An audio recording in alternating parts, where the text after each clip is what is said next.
guys, and welcome to my channel. If you, like a younger version of myself, are looking for opportunities and dreaming of studying abroad, this video is for you, because here I'm going to share my own experience, and this is going to be an unbelievable story how I got into a French university to complete my master's degree. Let's get right into it. I always wanted to study abroad. I just didn't really know where to begin. I didn't really know what exactly I wanted to study, and most importantly, I didn't really have any financial resources to go and to study abroad. Of course, I guess my parents could have given me some money at the beginning, but I had to come up with a way how to finance myself, how to support myself, because as you might know, there are several aspects that you need to think about in advance. So first, you really need to think about the cost of your education in terms of the program. As you know, in some countries, education is quite expensive, depending on the university, depending on the prestige of the university you are aiming to go.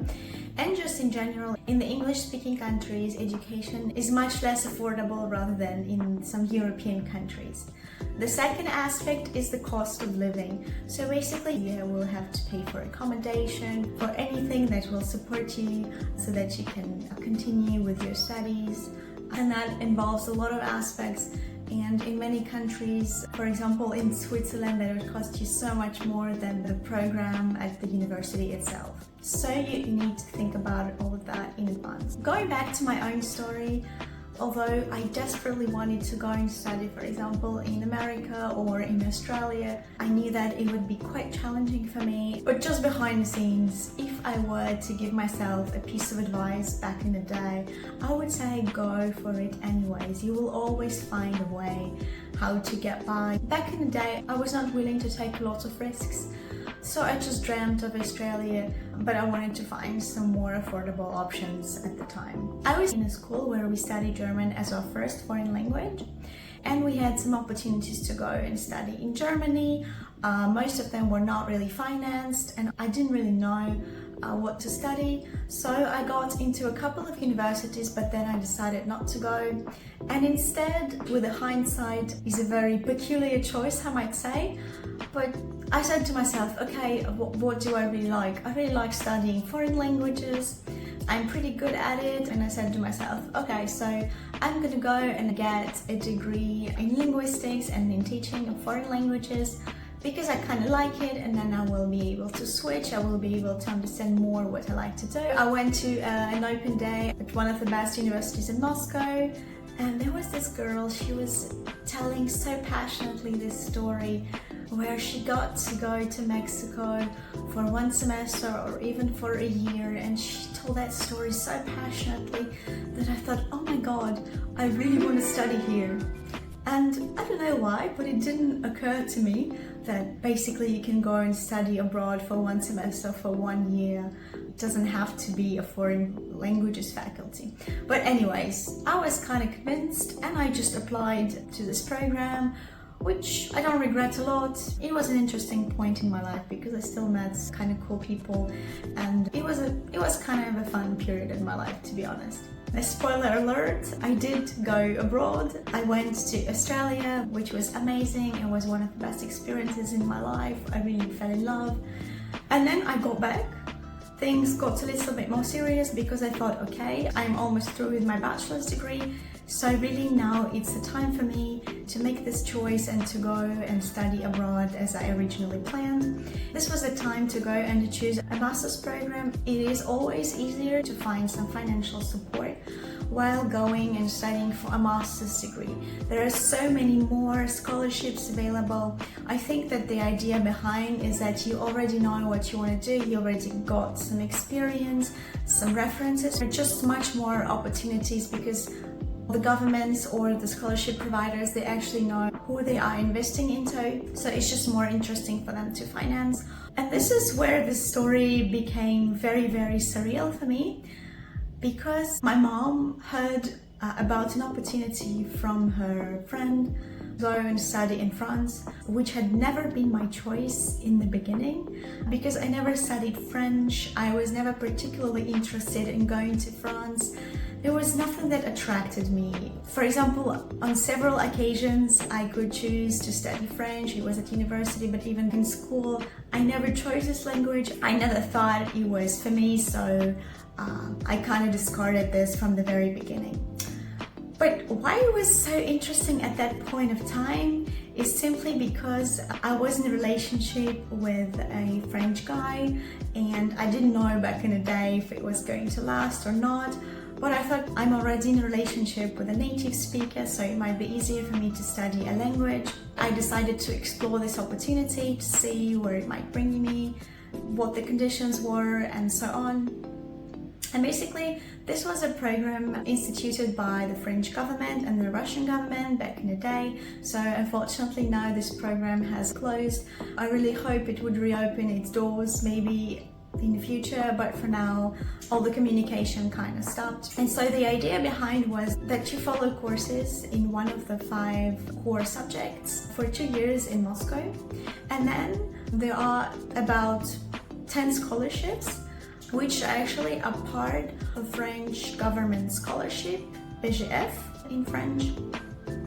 In general, the French government gives a certain number of scholarships for different countries. So for example, each year there is a budget for 50 scholarships for different directions, for different subjects, where 10 out of those 50 scholarships would go to those students who followed the courses for 2 years and who presented interesting research projects at the end of the studies. And so basically this scholarship finances a year of a master's degree in France. So there were 5 subjects that you could choose from. There was sociology, philosophy, literature, history, and law.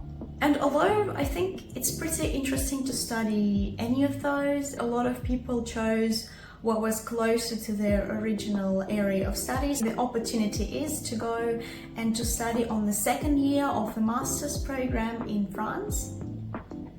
And I think that's why out of those 5 areas of studies, people usually chose something which was closer to their specialty, to what they had already studied. Some of them were already at the master's level, so it would be like a 3rd year of master's degree, or a 2nd one for that matter. They already had some core to build upon. That was definitely not my case, because although all those areas are quite interesting, I said to myself, okay, but to be honest, after that I would like to get a job in this area. And out of 5, I said, okay, well, the area where I see the most perspective, the area which might be the most beneficial for my future career would be law.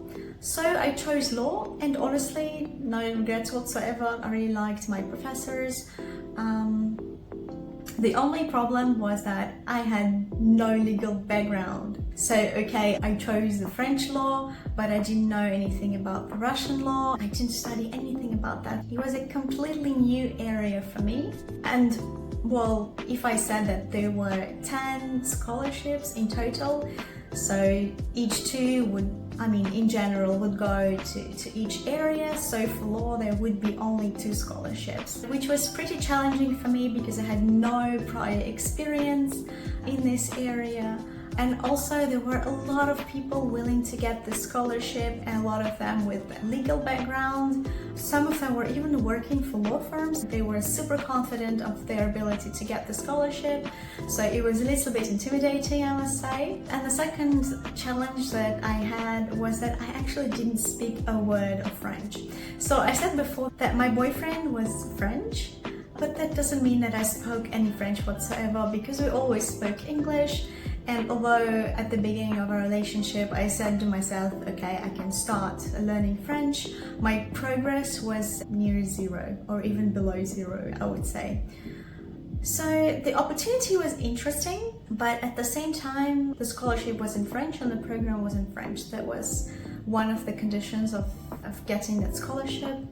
And I said to myself, okay, I don't really want to waste any time. So I learned about this opportunity in February, and I knew there was a test. I think it was in August. So I had roughly 6 months to get ready for the test with 0 knowledge in French. And I have been told that the test was at about the level of B1. So for those who already know, B1 is like an intermediate level, so you can already speak, you can already write and stuff. You're not super advanced, of course, but still it's a pretty decent level of the language. And so I decided, okay, why not? I'm interested in a scholarship and I want to give it a try. And this is where the first part of this journey started, because I had to study for about, I don't know, between 1 hour and 3 hours a day to get some progress, because I said to myself, okay, I don't want to go to any language courses. I am a language teacher, like why do I need those ones? So basically I just started learning all by myself. And okay, you're gonna say, well, you had a French boyfriend. Yeah, but you know, having a French boyfriend doesn't mean that it's a French language teacher. So honestly, it didn't help me at all. What helped me though was my discipline. So even though sometimes I wake up or I don't feel like doing French today, but I just said to myself, well, shut up and do it. And so I sat for sometimes for 3 hours a day, just, you know, doing some grammar, doing some vocabulary exercises. I was also still studying for my bachelor's, and sometimes if the lecture was quite boring, I would just do some grammar exercises. So I was really disciplined and I was really motivated also to pass that test. Because it was a challenging goal, it was interesting, and finally I thought, wow, that's really a good opportunity to go and to study abroad as I always wanted. And it was not really for the personal reasons, because anyway, my boyfriend, he was French, but he didn't live in France. So it was really mostly for me. It was a nice opportunity to get out of linguistics, but also to go and finally get a degree abroad. So after 6 months, this day comes, I come to this place, I'm really nervous. I really don't want to just spend another year, because the intake takes place only once a year, so I don't really want to wait for another year and study French and do nothing. So I was under a lot of pressure. I really needed to get this test. And to my surprise, this was quite easy actually. Not because I got super advanced in French, but because, you know, the examples, they were really like from the book. It was not complicated. So it was really a 2B1 level, I would say. So I aced it and then I was super happy and I thought, okay, now I can relax. Actually, that was the moment then the real journey started. Because although I scraped by and I got this B1 level, although I'm pretty sure it was more like A2 and not a very confident one, I must say. The real challenge was for me to do everything in French, because the lectures were in French, because we had to write essays in French, and it was incredibly difficult.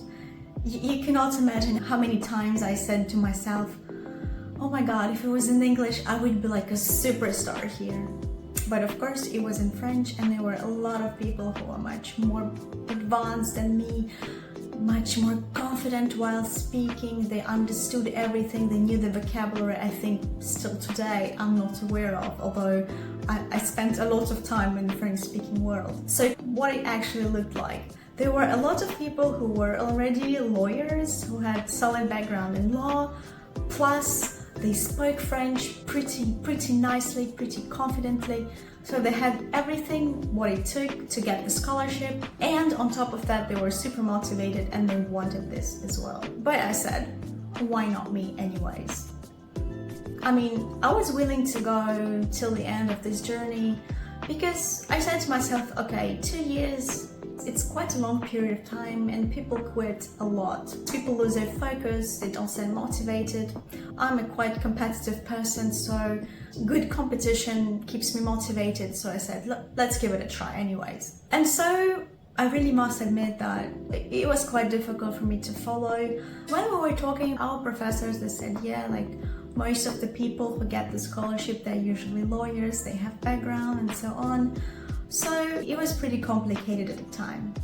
But to be honest, now that I'm looking back at it, it was not nearly as challenging as the studies in France afterwards in French. But I mean, I will probably record another video about that later. So getting back to my story, for 2 years I was working a little bit like crazy. I was trying to, first I had to graduate from the university in parallel, then I had a job, which also I had to juggle. It was not a full-time job, I was mostly giving English and German courses, so it was manageable. I think that was kind of my advantage because there were a lot of full-time working people who just didn't have the time to dedicate to the studies. Just to give you an example, if we had homework to perform, I would usually spend, I would say, the whole weekend to write just one paper, because it was in French, because there is a very specific structure and it is complicated. And I must admit, I didn't have the best grades for my homework anyways, and there were clearly a lot of other motivated people and I could see their grades, they were way higher. I mean, I still continued. I still went up till the end. And at the final stage, I think what really helped me was I still had good reputation with my professors, but also because I prepared a winning studying project. For those 2 years, we had to attend classes. Then we had some homework, which was also graded and it kind of counted towards our end grade. And then we also had some exams, so all of that was very important: attendance, exams, homework, and based on that we got our final marks. But in order to get a scholarship, well, you had to be pre-selected based on your work throughout those 2 years. So your professors knew you, so they had to present your case to the director of this program. And then also, after being pre-selected to be able to apply for this scholarship, you had to prepare your final project. Basically, you were to present a case study, so what you're gonna concentrate your master's thesis on, because the second year of master's degree, it's usually about some research, so it's less intense in terms of courses, but it's more about academic work. So I thought, okay, I need to have something which will sell me and my project to the commission, because the commission that was selecting students to award the scholarship, they were composed of non-lawyers as well. So I had to come up with a project that would speak to everyone, that would be clear, and that would be kind of, you know, because honestly, while presenting to a commission like that, you cannot go with something very technical, something very irrelevant they will never understand. So that's why my project was specifically designed to speak to the audience, to be selling, basically. And I remember very well, while presenting, that was also very complicated because the preparation took a lot of time and I was really working a lot and I was super tired. But I remember after presenting to my professors my project, because they were still helping all of us prepping for the final presentation of our research project. And I remember they said, okay, you will get the scholarship. And at that point, I was so exhausted. I was like, okay, how can you say that? I mean, look at me, exhausted from this process. And yet, I did present my case and the commission kind of liked it because, like I said, it was selling, it was up to the point. I got help while preparing it. Well, everyone who was pre-selected actually got the help from the professors. But I mean, I did it. I got the scholarship.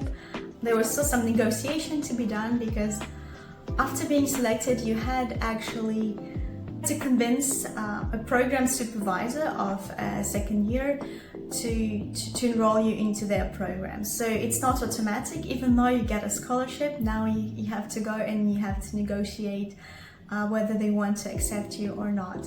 I said to myself, okay, now I got the scholarship, that's good, but I need to go to the second year of masters. And before that, well, okay, I had those 2 years in Russia of studying. It's part-time, it's not compared to a bachelor's program. So I had those courses of French law that I followed for 2 years, but they were super condensed. It cannot be compared to a bachelor's program. And I thought, I still want to stand a chance in the job market afterwards. So I said to myself, I have to go and I have to study at least at the master's level from the very beginning. So I'm starting from the first year of studies because I compared the programs and I saw, oh my god, the first year there are so many things to learn, and the second year is like more of networking and internships. No, I'm kidding, it's still a lot of things to learn, but it's nowhere near this first year. I said to myself, well, let's try to negotiate. Let's try to ask. And basically what I did was, I just asked the person responsible to change this fundamental condition of getting a scholarship, because it was designed for the second year. And I said, oh please, can I go and study on the first year of master's program? And I remember my professor saying, are you crazy? Why are you doing this? It's so much better to go directly onto the second year. And it's so much easier because the first year of masters, it's like the most difficult year, and just don't do this. And I still said, no, please, can you help me to get this? I really want this, I really need this, I really think that it makes more sense. I thought that France was so rigid, but I just asked and they said, okay, finally, if you want this, why not? The bottom line is that I got accepted to the first year of a master's program in one of the best universities in France. And like I said, this is just where my real journey actually began, because even though I had experience in Moscow with the French language, with French courses, doing a lot of things in French, it got just intensified by 100 when I arrived in France, because the other people were native French speakers, I was not. So yeah, this is where it got really challenging, but I'm not going to talk about it. So if you are interested, I will record another video about my experience, about my first steps as a student in France, maybe some key takeaways from this video. Look for opportunities in your countries. I know that in France they have this BGF program, so you can just look for it if it's available in your country, and just stay open to different opportunities, because you can see sometimes if you are really motivated, you can overcome a lot of challenges and you're still gonna get it. So check out your local opportunities specific to your country, and I wish you all the best on your journey as an international student. Thanks for watching. Please let me know in the comments below if you have any questions whatsoever. I will be happy to answer them, and see you next time.